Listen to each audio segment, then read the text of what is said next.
The Celtics, obviously, we all know that they're missing a point guard. Marcus Smart cannot be your point guard if you want to win a championship. He just can't be. I think the Celtics should do whatever they can and try and make it work, but get Chris Paul, because I think Chris Paul is still a good player. He's not a bad shooter. He's obviously a great playmaker. He's a great passer. He has a great basketball IQ, is what they're missing. They need someone to make the game easier on Tatum and Jaylen Brown. And they're 100% keeping Jaylen Brown, so I think that they should do whatever it takes to try and get Chris Paul. And it'd be great to have, like, their bench unit would then be so good with Marcus Smart off the bench. Even so, if the Celtics got someone like Dame, nobody can beat them. Like, that's how much they need, like, a point guard. And if they get that's someone not happening. That's why I think Chris Paul is, like, I mean, it would the if they most traded likely Jaylen thing Brown to happen. I do really want to see Chris Paul. I want to see Chris Paul on either one of these teams. The Lakers, the Bucks, the Heat, the Celtics. I think they can all use someone like Chris Paul on their team. Chris Paul's terrible.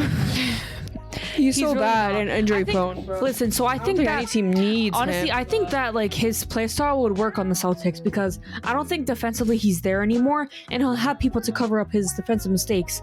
But his offense, he 100% can contribute. He doesn't need to score. He can just facilitate for the Celtics, and that's what they really need. They need that veteran leadership that can slow down the game for them, can direct them, can help him out, because his basketball IQ is really, really good. And I think that the Celtics is the best team that he could fit on at this moment.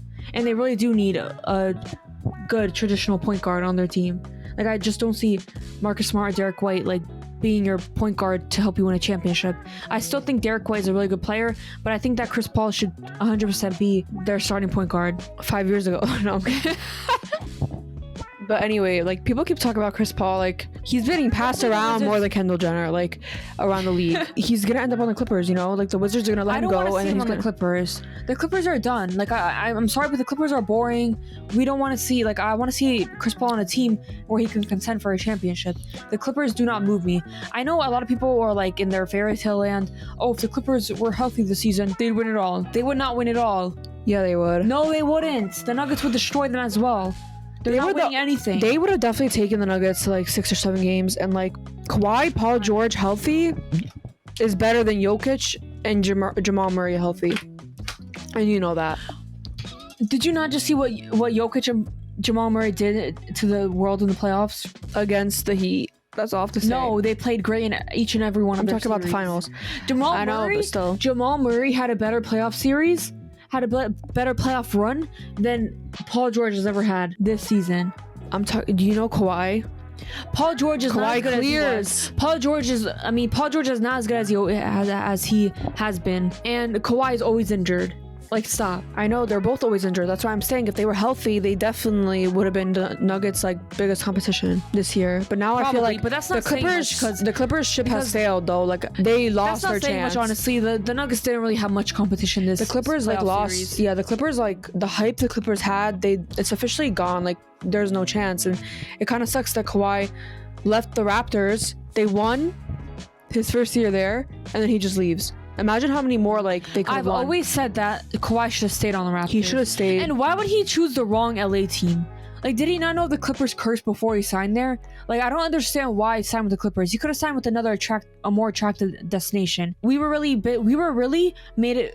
They tried to sell us the Battle of LA. The Battle of LA never happened. Was never close to happening. Yeah, it was just a big letdown. Like, the Clippers have not done anything. The most notable thing you could think about the Clippers with Paul George and Kawhi is when they blew a 3-1 lead. That's the most notable thing that happened with them. Yeah, and it's crazy, like, the Battle of California, it'd be like, nobody expected it to be like more interesting versus like the Kings and the Warriors. That second round series, I think, was the best series in the whole entire playoffs this year. Definitely. The Kings versus Warriors. It went to 7. That was personally my favorite. Even though series. Game 7 was a blowout, really disappointing. But I still think every other game before that, before De'Aaron got hurt, wow, like, and everyone was rooting for the Kings. Like, we wanted to see the Kings win a playoff series. Like, rooting for the underdog is just fun. I don't know how, and like, it looked very possible at one point too, but then obviously the Warriors ended up pulling it out.